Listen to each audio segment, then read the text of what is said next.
Don't co-sign for people that you just started dating. So a BMW? How much is the payment on that? Does he want a plug-in hybrid? Why? He said it's stupid. His wife hated it. She co-signed for her boyfriend's Grand Cherokee. Then they broke up and he stopped paying. Apparently It's Over also applies to the monthly payment. Good afternoon, Leo speaking. How can I help you? Hello, my name is Leah. I'm calling to trade my car in. I just broke up with my ex-boyfriend and I just co-signed for his car and he hasn't been making any payments on his car, so I need to get rid of it. All right, Leah. Let me see if I understand right. So you co-signed for your boyfriend, you guys broke up, you trying to trade in that car and get you out of that loan? Yes. All right. We could definitely do that. Now, how's your credit? So she co-signed for her boyfriend's car. Then they broke up and he stopped making payments. The relationship ended, but the financing stayed committed. Now she's left with the only part of the relationship that kept its promise. So she's back at the dealership to find out what bad judgment trades in for. My credit score is great. Amazing. Well, are you open to get anything? Are you looking for something specific? It's a Grand Cherokee. It's a 2018 Grand Cherokee. Yeah. So I want a car that matches, that car. All right. I think I got the perfect one right here.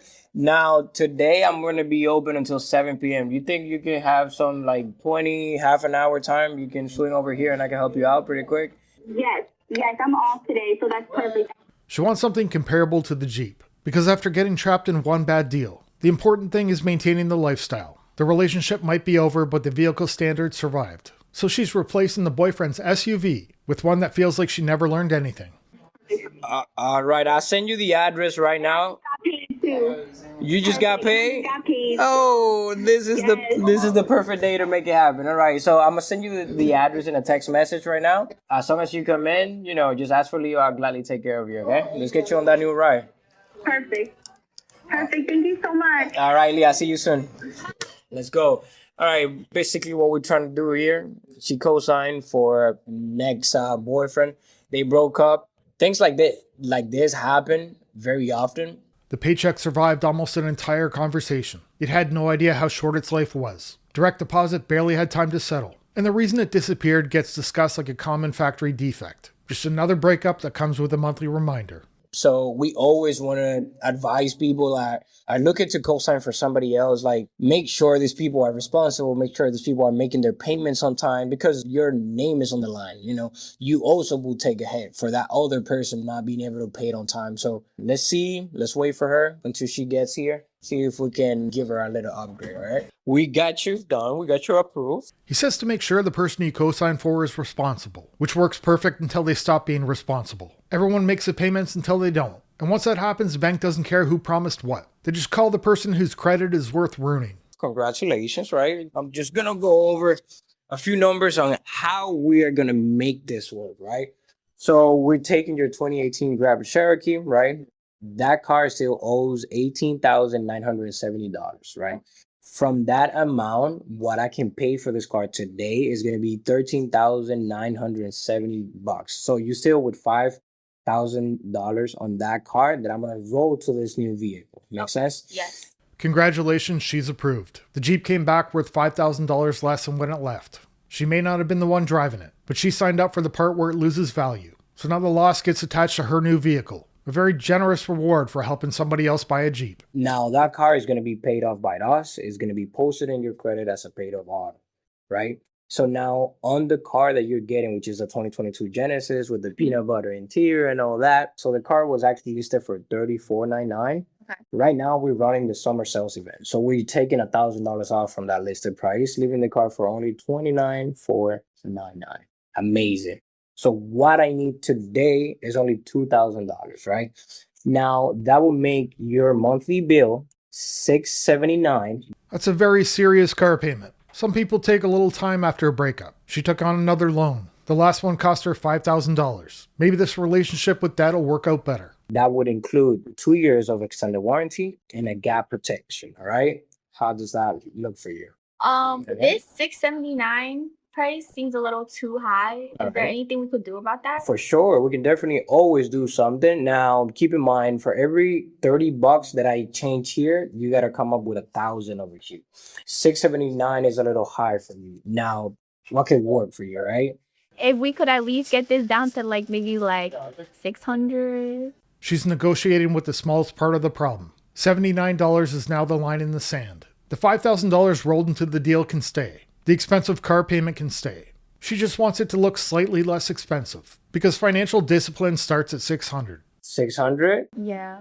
All right, now let me go with my manager. Let me see what I can do. All right. So Leah, right? I was talking to my manager. I was able to get you something really good. Right. So everything will stay the same. Instead of being 675, we could do 649. Will that work for you? Yes. All right. Well, congratulations. Let's get you on a new car. They got the payment down to $649 and suddenly the deal makes sense. $30 a month turned financial concern into complete confidence. The discount is doing the emotional work of a much larger number. She did not need a better deal. She needed the same deal to sound less expensive. And that was enough to make the rest of the numbers irrelevant. Hello, this is Steph down at Mainline Auto. How can I help you today? Hey, Steph. I bought a car from you guys like 3 months ago. I did make the first payment, but something happened in my job that I just had to let go last week. So I'm doing DoorDash right now to hold things together, but I'm paying like $625 a month. I don't think I can keep making these payments. The car payment was built around a full-time paycheck. Now it's being held together by DoorDash tips. The lender wants the same payment every month, whether people ordered dinner or not. Making that payment means driving more. Driving more means spending more on gas and maintenance. So the car is creating the income and eating it at the same time. I was calling to see if there's anything that you can do. Like, can we lower the payment somehow? All right, I hear you. First of all, it was a good idea to call us instead of just missing the payment. That would have messed you up for a while. What car did you buy from us? So it's a 2023 Ford Explorer, and the payment is $625 a month. It was good when I had my salary, but right now, not anymore. Yeah, 625 can definitely be tough when things change. I get it. What I can do for you is, we can try and work a trade. She wants to lower the payment, so the salesman suggests trading the car. Because the real emergency here is clearly the trim level. A cheaper payment might help, but it still needs an income behind it. Without that, trading vehicles just gives the same problem a different set of keys. So the car can wait. Finding another job should probably come first. We can probably get you out of the Explorer and into something that's probably going to be more manageable right now. What's your credit score sitting around? So the last time that I checked, it was like 635, 640.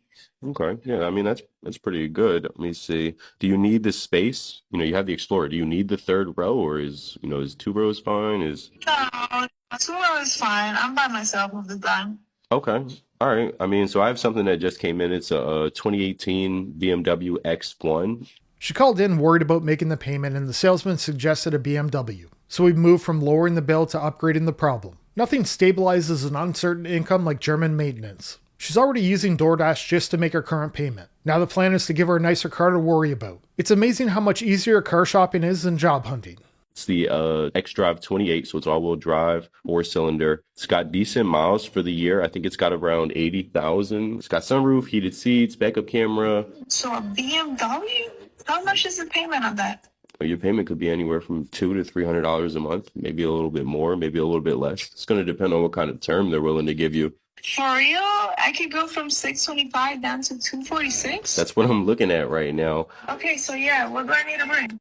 She wants the BMW because the payment is lower. And right now that's the only number she's looking at. Never mind the insurance, fuel, or maintenance. As long as the monthly payment fits, everything else gets ignored. So now she'll be doing DoorDash and a BMW. That should really help with the tips. Either has horrible credit or Why? because his lease payment is $3,500 a month. On what? On his GLE 63 24. Maybe he rolled a bunch of negative. He must have. His hybrid number is like $114,000. What's his payoff? Dealer payoff is $116,832. He's got 13 payments times 34, 13.02. It's got $44,369 in lease payments. Is the car here? Yeah, it's up front. I put pictures in there. It's super nice. He's spending $3,500 a month on a Mercedes and wants to lower the payment. That's a reasonable goal. It also shouldn't be very hard when the starting point is $3,500. There's plenty of payment to get rid of. The only question is how much Mercedes is he willing to give up? Because lowering the payment is easy. Lowering the car usually causes a problem. Brakes are good. It will need 4 tires, but it's super clean. Got it. He's trying to lower his payment. He got quoted an E53 for $2,600 a month. Didn't want to do that because he didn't want a plug-in hybrid. Why? He said it's stupid. His wife hated it. What's stupid about it? He didn't like it. He's like, I don't want to have to worry about a battery. I'm like, you don't. He's like, I'm not going to be convinced on it. I said, okay. All right, good spec, Alpine. The problem is that the car's worth like $83,890, and you're saying payoff's like $114 essentially. Well, that's about $31,000 in negative equity that we got to deal with. The salesman actually found a way to cut almost $900 off the payment. Unfortunately, it came with a charging port.